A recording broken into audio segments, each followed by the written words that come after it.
आज हम मौजूद हैं स्ट्रॉन्ग रूम जहाँ पर के ईवीएम मशीन रखी हुई है हापुड़ में इलेक्शन के बाद।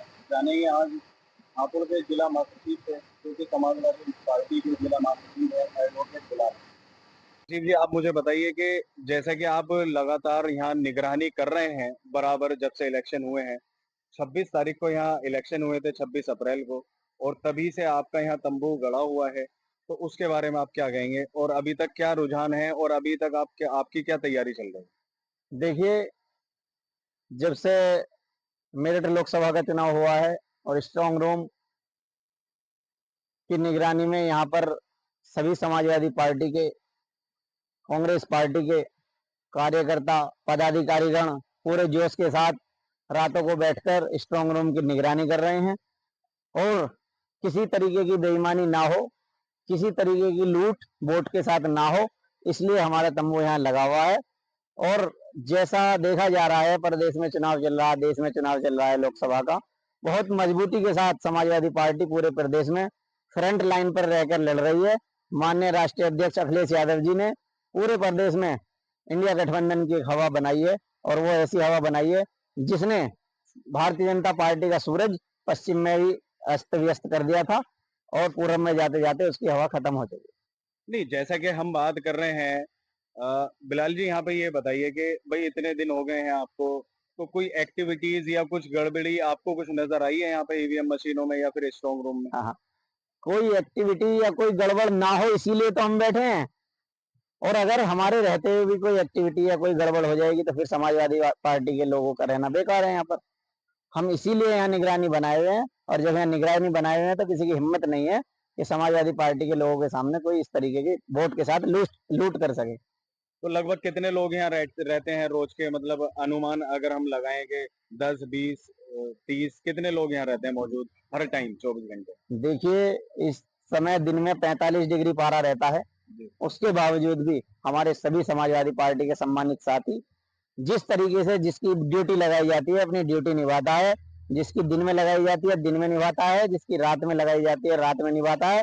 बाकायदे रजिस्टर मेंटेन हो रहा है और लखनऊ से इस सब चीज की माननीय प्रदेश अध्यक्ष की और राष्ट्रीय अध्यक्ष जी के दिशा निर्देशानुसार निगरानी करी जा रही है। तो जितने भी लोग रहते हैं 20 हो 25 हो, सभी पदाधिकारीगण और कार्यकर्तागण यहाँ रहकर निगरानी बराबर करते हैं। अच्छा, ठीक है। अब बात करते हैं कि भाई अब जैसा कि आपने लगा लिया अनुमान के आप जीत रहे हैं, इंडिया गठबंधन जो है मेरठ हापुड़ लोकसभा सीट से जीत रही है, ठीक है। तो आपको क्या अनुमान, आपने गठबंधन ने क्या अनुमान लगाया है कि कितनी सीटों से यहाँ आगे निकल सकते हैं, कितनी सीटों से विजयी बन सकते हैं? देखिए सुनिए, हम मेरठ पे ही नहीं जीत रहे, हम अमरोहा भी जीतने के पूरे पूरे हमारे प्रबल दावेदार हैं दानिश जी। और हम गाजियाबाद भी बहुत अच्छे बहुमत से डॉली शर्मा को वहां कांग्रेस से जिता रहे हैं। और मेरठ तो ऐसी सीट हो गई है, अब हमारे लिए इतनी सुरक्षित वातावरण हो गया था, चुनाव की जो समीकरण थे तो उसे हम बहुत अच्छे बहुमत से जीतने जा रहे हैं। 1.5 लाख से कम हमारी मेरठ में जीत होगी। और इसी प्रकार जो अमरोहा लोकसभा है और गाजियाबाद लोकसभा है, वहां भी हम कम से कम 1 लाख के अंतर से जीतने जा रहे हैं।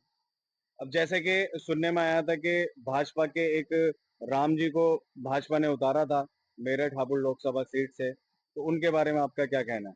देखिए, भगवान प्रभु श्री राम में सभी की आस्था है, लेकिन जो इस तरीके से भगवान श्री राम जी का एक उनके चरित्र के और उनके नाम के पीछे उनको आड़े लेकर या उनके ऊपर राजनीति करके अगर कोई भारतीय जनता पार्टी या किसी भी तरीके की कोई पार्टी हो, मैं इसकी निंदा करता हूं। भगवान प्रभु श्री राम सभी के आस्था के केंद्र है, उनके नाम के ऊपर राजनीति नहीं होनी चाहिए। अगर अरुण गोविल अपने नाम को आगे रख के चुनाव लड़ते तो हो सकता है उनका कुछ भला हो सकता था, लेकिन क्षेत्र की और प्रदेश की और हमारी लोकसभा की सब जनता ये जानती है कि भगवान श्री राम जी के नाम पर ये चुनाव लड़ना चाह रहे हैं, इन्हें हराने का काम कर रही है जनता। अभी जैसे कि आपने हापुड़ मेरठ लोकसभा सीट के बारे में बताया, तो क्या देश में पूरे भारत में अभी गठबंधन का क्या चल रहा है, गठबंधन के हाँ उसमें क्या है? हाँ, देखिए, कल आप देखिए प्रयागराज में फूलपुर एक लोकसभा पड़ती है, जी। वहां पर हमारे दोनों नेताओं के लिए, माननीय राष्ट्रीय अध्यक्ष अखिलेश यादव जी के लिए और राहुल गांधी जी के लिए किस तरह युवाओं में जोश है। उन्हें पता है कि अगर समाजवादी पार्टी और कांग्रेस की सरकार संयुक्त रूप से आई है तो अग्निवीर की योजना उसे फेंक दी जाएगी, लोगों को रोजगार दिया जाएगा, जो गरीब लोग हैं उनके हक की कल्याणकारी योजनाएं लाई जाएंगी। इसीलिए वो जोश देखने को मिल रहा है। जैसे जैसे चुनाव आगे बढ़ता जा रहा है, समाजवादी पार्टी के हक में लहर बढ़ती जा रही है और ये 7वें चरण में इतनी हो जाएगी कि भारतीय जनता पार्टी का नामो निशान प्रदेश से बाहर हो जाए। आज भी बहुत सारी 49 करीब 49 सीटों पर आज भी इलेक्शन हुआ है। उसका रुझान आपने देखा होगा। तो आज जो 49 सीटों पर इलेक्शन हुआ है, ठीक है, बहुत सारे राज्यों में आज इलेक्शन हुआ है 49 सीटों पर। तो उसमें गठबंधन का क्या रोल रहा है? राष्ट्रीय अध्यक्ष जी का रोड शो आप देखेंगे तो देखते ही नजारा बन रहा था। आप अमेठी में देखिए, वहां स्मृति ईरानी को हराने का काम कांग्रेस पार्टी कर रही है। आप रायबरेली चले जाएं, राहुल गांधी कम से कम 5 लाख वोटों से जीत रहे हैं और इससे पहले जो कन्नौज में चुनाव हुआ वहां भी कम से कम 5 लाख वोटों से हमारे राष्ट्रीय अध्यक्ष अखिलेश यादव जी जीत रहे हैं। और 49 सीटों में हम बहुमत तो पहले ही पार कर चुके। 49 सीटों में जो आज चुनाव हो रहा है बहुमत से आगे की बात चल रही है। अब 7वां चरण आते आते बहुत अच्छी लीड इंडिया गठबंधन हासिल कर ले। तो आपका कहने का मतलब है कि आपको अनुमान लगा रहे हैं या आप एक कॉन्फिडेंशियली बोल रहे हैं कि भी इस बार गठबंधन की सरकार बननी तय है, देखिए बीजेपी का सुपड़ा पार है और जो बीजेपी नारा लगा रही है 400 पार 400 पार, उसके बारे में क्या कहेंगे? देखिए 400 पार नहीं होने वाला, 400 हार होने वाली है। अखिलेश यादव जी ने कहा है जो बाद की 143 रह गई हैं उन पे तो इनका कुछ हो सकता है, लेकिन 400 पे तो ये इंडिया गठबंधन आने वाला है। इनकी 400 हार है और जो ये 80 की 80 कह रहे थे, 80 में 80 हरा के भेजेंगे माननीय राष्ट्रीय अध्यक्ष अखिलेश यादव जी ने। और राहुल गांधी जी ने जो काम किया है उस काम के बदले परिवर्तन चाह रही है जनता। और जो लोग बेरोजगार हैं वो रोजगार की राह देख रहे हैं, जो लोग गरीब हैं, जो लोग शोषित हैं, जो लोग मजलूम हैं, जो लोग पिछड़े हैं, वो ये देख रहे हैं, इनमें एक अपनी आवाज देख रहे हैं और देश को आगे बढ़ता हुआ इन दोनों नेताओं में देख रहे हैं। देखिए, अब जैसे कि हम बात करें दिल्ली के सीएम अरविंद केजरीवाल की, वो जेल से छूटे और जेल से छूटने के बाद उन्होंने तुरंत ही अपने रोड शो चालू कर दिए हैं। तो इसका भी गठबंधन को कुछ फायदा होगा या नहीं होगा? देखिए केजरीवाल जी दिल्ली के लोगों के नेता हैं और वहां उन्होंने बहुमत से सरकार बनाई है और भाजपा को एक किनारे लाके खड़े कर दिया था। जिस तरीके से उन्होंने विधानसभा चुनाव में भारतीय जनता पार्टी को लाके किनारे खड़ा कर दिया था, इन 7 सीटों पे जो चुनाव होने जा रहा है 25 तारीख में, उसमें भी यही आपको देखने को मिलेगा। कोई इक्का दुक्का सीट भारतीय जनता पार्टी को दिल्ली की मिल जाए तो बहुत बड़ी बात होगी। जिस तरीके से इन्होंने केजरीवाल जी के साथ उनकी सरकार, लोकतांत्रिक सरकार के साथ इतना खिलवाड़ किया है, उन्हें जेल भेजने का, उनके मंत्रियों को जेल भेजने का, दिल्ली के लोगों के हक अधिकार छीनने का। भाई मंत्री अगर बाहर होते तो वो लोगों के काम करते, आपने जेल में डाल दिए। उस आदमी को जेल में डाल दिए जो शिक्षा के क्षेत्र में देश को नई ऊंचाइयों पर ले जाना चाह रहा था, दिल्ली में वर्ल्ड क्लास स्कूल जिसने तैयार करे। तो ये कहीं ना कहीं लोगों के हक अधिकार छीने गए भारतीय जनता पार्टी द्वारा और 4 तारीख को इसका नतीजा भारतीय जनता पार्टी को अवश्य भुगतना पड़ेगा। जैसे कि 4 जून को अभी इलेक्शन की वोटिंग खुलनी बाकी है, तो इसमें अभी अगर हम बात करें यहाँ के स्ट्रॉन्ग रूम की, हापुड़ की, तो आपको क्या लग रहा है कि क्या हो सकता है यहाँ? कुछ हो सकता है या सही चलेगा सब कुछ? देखिए समाजवादी पार्टी का एक एक कार्यकर्ता जी। जो उसने मेहनत इस चुनाव में करी है, उस चुनाव की स्ट्रॉन्ग रूम रखाने के लिए, निष्पक्ष काउंटिंग कराने के लिए अपना खून पसीना बहा देगा, लेकिन कोई बेईमान किसी तरीके की गड़बड़ी इस चुनाव में हापुड़ के अंदर होने नहीं देगा। ठीक है, बहुत बहुत धन्यवाद बिलाल जी आपका।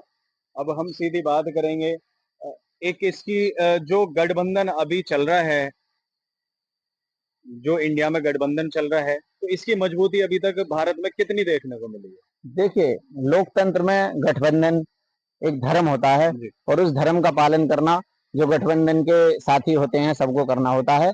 और जो गठबंधन बना है वो एक ऐसे तानाशाह सरकार के खिलाफ बना है जिस तानाशाह सरकार ने ना तो रोजगार दिया, जवानों पर, किसानों पर, मजदूरों पर, सभी पर लाठी भांजने का काम किया है। जब जब किसी ने, अगर शिक्षकों ने अपना अधिकार मांगा है तो इस भारतीय जनता पार्टी की तानाशाह सरकार ने उन पे लाठियां भांजी हैं। किसानों ने अगर अपना अधिकार एमएसपी मांगा तो उन पे लाठियां भांजी। इस सरकार ने किसी भी तबके को छोड़ा नहीं है जिसका शोषण ना किया हो। आज इसीलिए गठबंधन मजबूत है और गठबंधन की आने वाले समय में सरकार आ रही है। 4 जून को आप लिख के ले लो, इंडिया गठबंधन की सरकार बनेगी और उसका सबसे बड़ा चेहरा अखिलेश यादव जी उत्तर प्रदेश से होंगे। देखिए, पूरा वादा कर रहे हैं समाजवादी के महासचिव जो हैं बिलाल एडवोकेट, ये पूरा वादा कर रहे हैं कि इस बार हापुड़ में और देश में, पूरे देश प्रदेश में जो है गठबंधन की जीत होने वाली है।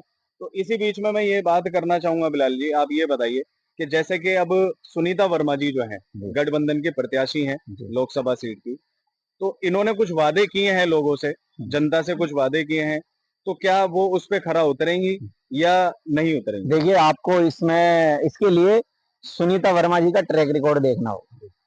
वो वहां मेयर रही, मेरठ। आप वहां जाके जब लोगों से पता करोगे तो वो बताएंगे आपको कि वास्तव में जैसे विकास पुरुष होते हैं ना, ऐसी जी। विकास महिलाएं मेरठ के अंदर रहकर इन्होंने गरीब लोगों को, मजदूर लोगों को, किसानों, नौजवानों को, सब लोगों के हक की लड़ाई लड़ी और सबको उनका हक दिलाने का काम किया। इसी तरीके से इनके पति योगेश वर्मा भी वहां पे विधायक रहे हैं हस्तिनापुर से। उन्होंने भी अपने क्षेत्र में सब लोगों की आवाज को सुनने का, सबकी समस्या सुनने का काम करा। बराबर क्षेत्र में रहते हैं, लोगों की जन समस्या सुनते हैं, लोगों से कभी इन लोगों की दूरी नहीं रही है। तो इसलिए सुनीता वर्मा से मुझे पूर्ण आशा ही नहीं, विश्वास भी है कि वो यहाँ से MP बनकर